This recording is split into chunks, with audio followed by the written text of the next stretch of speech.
ایک نوجوان ہمارا تبلیغی دوست گلاسگو میں رہتا تھا، وہ بیمار ہو کے ہاسپٹل گیا ہے، تو اس کی جو اٹینڈنٹ نرس تھی اس نے 3-4 دن کے بعد کہا کہ آپ مجھ سے شادی کریں گے؟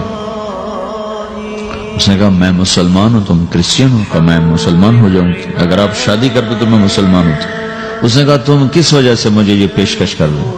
وہ کہنے کہ میں 3 دن سے تمہیں دیکھ رہی ہوں تو کہ تم نے ایک دفعہ بھی نظر اٹھا کے مجھے نہیں دیکھا، میں نرس ہوں، میری زندگی یہاں گزری ہے، میں نے کوئی نوجوان ایسا نہیں دیکھا جو لڑکی کو دیکھ کے نظر جھکا لیتا ہو، میں پہلی دفعہ اپنی زندگی میں کسی کو دیکھ رہی ہوں کہ جب اس کے سامنے میں آتی ہوں تو اس کی نظر جھک جاتی ہے، تو مجھے یقین ہو گیا تیرے اندر سچائی ہے۔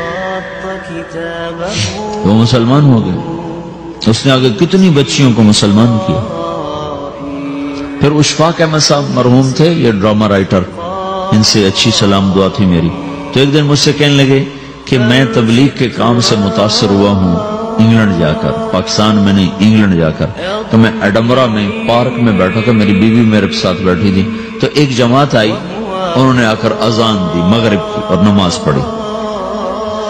نماز کے بعد 13-14 لڑکیاں بھاگ کے آگے آئیں ان سے بات کرنے کے لیے، تو میں نے بیوی سے کہا آؤ سنو یہ کیا کہنے کہتے ہیں، تو کہا ہم دونوں بھی پہنچے، تو جس نے جماعت کرائی تھی اس کو ایک لڑکی آگے بڑھ کے کہتی آپ کو انگلش آتی؟ کہی آتی ہے۔ کہی آپ نے کیا کیا ہے؟ کہی ہم نے اپنی عبادت کی ہے۔ تو لڑکی کہنے لگی آج تو اتوار نہیں ہے، تو اس نوجوان نے کہا کہ جی ہم دن میں 5 دفعہ کرتے ہیں، صرف اتوار کو نہیں، روزانہ 5 دفعہ۔ وہ لڑکی کہنے لگی یہ تو بہت زیادہ ہے، آپ اس کو کیسے نبھاتے ہیں؟ تو اس نے اس کو جواب دیا، 2-3 سوال اس نے اور کیے، جواب دیا، تو کہنے لگی اچھا بہت مہربانی۔ اس نے سے ہاتھ بڑھایا آگے ملانے کے لیے تو وہ نوجوان کہنے لگا میں آپ سے معافی چاہتا ہوں، میں آپ کو ہاتھ نہیں ملا سکتا۔ تو اس لڑکی نے کہا کیوں؟ کہ یہ ہاتھ میری بیوی کی امانت ہے اور کسی کو نہیں لگ سکتا۔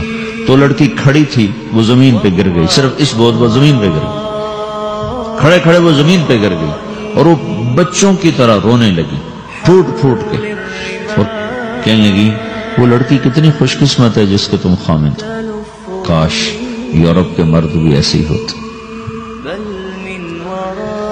جس رب نے نفسیات بنائی ہے وہ اگر کوئی عورت کپڑے اتار دے تو اس کی نفسیات بدل جاتی، چاہے وہ مغرب میں پیدا ہو چاہے وہ مشرق میں پیدا ہو۔ عورت کی نفسیاتی حیا ہے اور وفا ہے، کسی وفادار کی تلاش ہے، تو وہ اس کو پتہ بھی نہیں ہے کہ مشرق کا حیا کیا ہے، لیکن وہ اس کو اللہ نے عورت بنایا ہے، اس کے اندر کی وہ نہیں مر سکتی چیز۔ کاش یورپ کے مرد بھی ایسے ہوتے۔ اور آنسو پوچھتی ہوئی وہاں سے اٹھ کے چل دی۔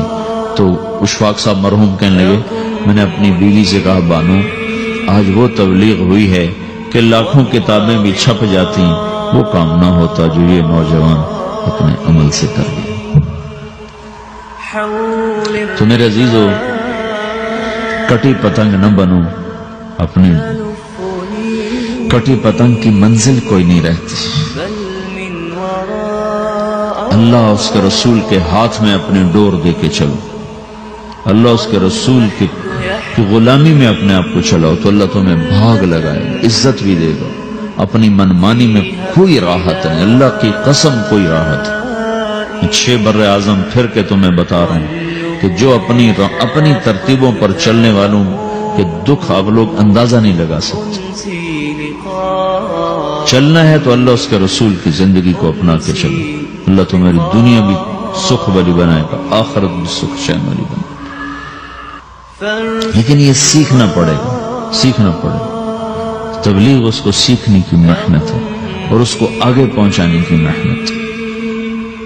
تو یہ عمر ہے، اس وقت ساری دنیا اسلام کے لیے تیار ہے، چونکہ نظریاتی طور پر دنیا شکست کھا چکی، کسی کے پاس کچھ نہیں۔